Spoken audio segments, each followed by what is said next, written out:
तालुक्याचे लोकप्रतिनिधी आम्हाला म्हणतात का तुम्ही फोनच करू नका आम्हाला. कोल्हे साहेबांना फोन केला, पहिल्या रिंगला कॉल ब्लॅकलिस्टला पडतो न्यू नंबरचा. आपल्या खासदारांची ही सगळ्यात महत्त्वाची बाब आहे सांगण्याजोगी, का जर फोन केला तर पहिल्या रिंगला ब्लॅकलिस्टला फोन जातो. अशी सेटिंग करून ठेवलेली. कामात असतील ते कुठे? नाही कामात नाही, कायमस्वरूपीच आहे, आजच नाही. त्यांच्या पीएननं फोन केला ना, ते पण पहिल्या रिंगमध्ये कोणीच फोन उचलत नाही. म्हणजे त्यांना ह्या लोकप्रतिनिधींना जनतेची काळजी. ब्लॅकलिस्ट केलंय, मग कसं काय ब्लॅकलिस्ट? तुमचा नंबर आधी सेव्ह होता? नाही आता कोणाच्याही फोनवरून फोन केला ना खासदार साहेबांना, एक रिंग वाजतील कट होतो.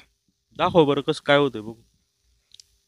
म्हणजे अननोन नंबरला काहीतरी नाही, हा अननोन नंबरला सेव्ह नंबर उचलले जातात, अननोन नंबरला होते. का आता हे खासदार कोल्हे, हा पर्सनल नंबर आहे त्यांचा, त्यांच्या पीएचा पण आहे. आता पर्सनल केलेला नंबर सध्या व्यस्त आहे, कृपया थोड्या वेळात परत लावतो तुमच्यासाठी. आता तुम्ही सांगा.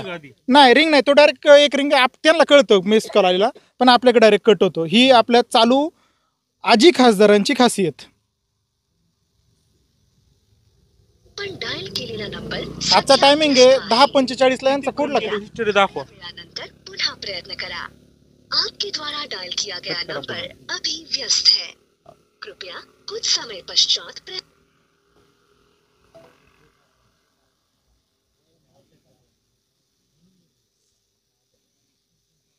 हे नॉट कनेक्टेड. पहिला फोन केला आजचा पहिला फोन आहे 9:20 बरोबर. त्याच्यानंतर 1 2 3 4 5 6 7 8 9 10 11 12 13 14 फोन झालेत आतापर्यंत. आपल्याला वाटतं बिझी असेल, आपण वेड्यासारखं फोन लावतो. आम्ही कायमस्वरूपी त्यांना हेच करतोय, ते असंच चालतंय सगळं. आता तुम्हाला वाटलं असेल बिझी म्हणून तुम्ही सारखे लावत असेल ना फोन. नाही कधी कधी आम्हाला पहिल्यांदा वाटत होतं की यांचा फोन कुठेतरी चालू असेल म्हणून आपल्याला व्यस्त लागत असेल. पण तुम्ही सांगा, जर तासभर फोन लावत राहिलं तर तासभर हे बिझी असू शकतात का? पर फोन मागे फोन चालू ठेवा, रिसिव्ह होतच नाही. एकतर नशीब शरद सोनवणेंनी फोन तरी उचलला 4-5 ट्राय नंतर. तर दुसरे आपले खासदार साहेब तर काय करतात फोनमध्ये सिस्टम, तर लोक फोनच करू शकत आहे. त्यांना फोन बिझी येतोय, आपण वेळेसारखा त्यांना फोन लावायचा. म्हणजे ते सोनवणे देतात तरी उत्तर, काही चुकीचं असू नाही तर काही असू.